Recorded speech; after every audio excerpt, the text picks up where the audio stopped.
వ్యవసాయ శాఖ మంత్రి అచ్చెన్నాయుడు జిల్లా కలెక్టర్ ఆఫీసులో మీడియా సమావేశాన్ని నిర్వహించారు. ఆంధ్రప్రదేశ్ రాష్ట్రంలో 90% రైతులు కౌలు చేస్తున్నారని, గత ప్రభుత్వం ఆలోచించే పరిస్థితి లేదని, 1956లో ఒక చట్టం తీసుకొచ్చారు కానీ న్యాయం జరగలేదని అన్నారు. 2011లో ఒక చట్టాన్ని తీసుకొచ్చాయి, అప్పుడు ప్రభుత్వం అమలు చేయలేదు. అదే చట్టాన్ని కంటిన్యూ చేస్తే రైతులకి న్యాయం జరిగేదని అన్నారు. 5 సంవత్సరాల నుండి ఎవరికీ రుణాలు లేక చాలా ఇబ్బంది పడ్డారని మండిపడ్డారు. మళ్లీ ఎన్డీఏ ప్రభుత్వం వచ్చిన తర్వాత ముఖ్యమంత్రి మంచి చట్టం తీసుకొచ్చారని హర్షం వ్యక్తం చేశారు. అందరికీ నమస్కారం. ఆంధ్రప్రదేశ్ రాష్ట్రంలో 90% మంది వ్యవసాయాన్ని కౌలు రైతులే చేస్తున్నారు. కానీ కౌలు రైతుల గురించి ప్రభుత్వాలు ఆలోచన చేసినటువంటి పరిస్థితి లేదు. అందులో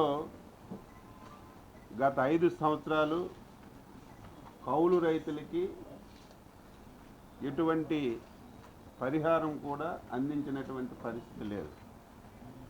కౌలు రైతుల గురించి 1956లోనే ఒక చట్టాన్ని తీసుకొచ్చారు. ఆ చట్టంలో కొన్ని రైతులకి అనుకూలంగా ఉండటం వల్ల ఆ రోజు కౌలు రైతులకి న్యాయం జరగలేదు. మళ్ళీ 2011లో ఒక బ్రహ్మాండమైనటువంటి చట్టాన్ని రాష్ట్రంలో తీసుకొచ్చారు. ఆ చట్టం 2011లో వచ్చినప్పటికి కూడా 2016 వరకు ఆ చట్టాన్ని అప్పుడున్నటువంటి ప్రభుత్వాలు అమలు చేయలేదు. 2016లో ఆ చట్టాన్ని అమలు చేసి కౌలు రైతులకి కార్డులు ఇచ్చి, కౌలు రైతులకి గ్రూపులు పెట్టి 40% వరకు బ్యాంకు నుంచి రుణాలు కానీ వారికి సహాయం కానీ అందించే కార్యక్రమం చేశాం.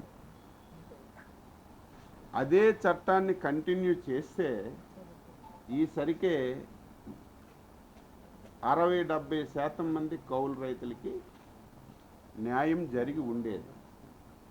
దురదృష్టవశాత్తు 2019లో ప్రభుత్వం మారిన తర్వాత 2011 చట్టాన్ని పూర్తిగా రద్దు చేసి మళ్ళీ 2019 కౌలు రైతుల చట్టం అని చెప్పి ఒక చట్టాన్ని తీసుకొచ్చారు.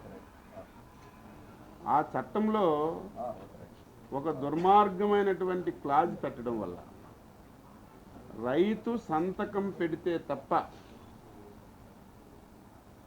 కౌలు రైతులకి కార్డు ఇచ్చే పరిస్థితి లేదు. దానివల్ల ఎంటైర్ రైతులు భయాందోళన చెంది సంతకం పెడితే నా భూమికి ఏమైనా నష్టం వస్తుందని చెప్పి 45% కౌలు రైతులకి న్యాయం జరిగినటువంటి పరిస్థితి నుంచి మళ్ళీ 1-2% పడిపోయింది. గత 5 సంవత్సరాలు ఎవరికి కార్డులు ఇవ్వలేదు, ఎక్కడ బ్యాంకు నుంచి రుణాలు ఇచ్చిన పరిస్థితి లేదు.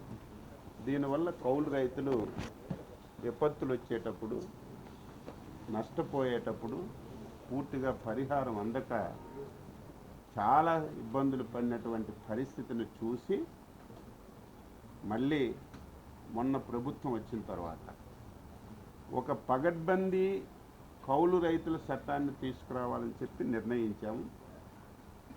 చట్టాన్ని రూపొందించాం.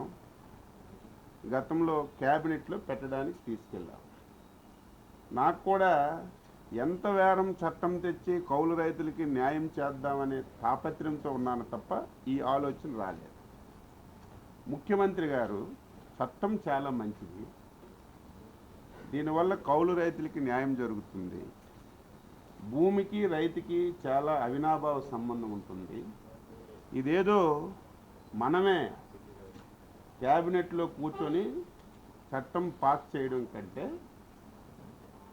దీన్ని వైడ్గా డిస్కషన్స్ జరగాలి, అందరూ ఈ డిస్కషన్లో పాల్గొవాలని ఒక ఆలోచన ముఖ్యమంత్రి గారు చేసి ప్రాంతీయ సదస్సులు పెట్టి రైతులను పిలవండి, కౌలు రైతులను పిలండి, రైతు సంఘాలను పిలండి, ఈ చట్టాన్ని ఒకసారి ఎక్స్ప్లెయిన్ చేయండి, ఇంకా ఏవైనా వారి సలహాలుంటే తీసుకొని 4 రోజులు ఆలస్యమైనా సరే ఒక పగడ్బందీ చట్టాన్ని తీసుకొద్దామని ముఖ్యమంత్రి గారు ఆదేశాలు ఇవ్వడం, ఈ రాష్ట్రంలో 7 ప్రాంతీయ సదస్సులు పెట్టాలని చెప్పి నిర్ణయం చేశాం.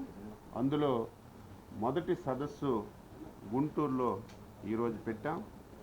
మేము చెప్పినటువంటి చట్టం ప్రతి ఒక్కరూ అందరూ కూడా హర్షించారు.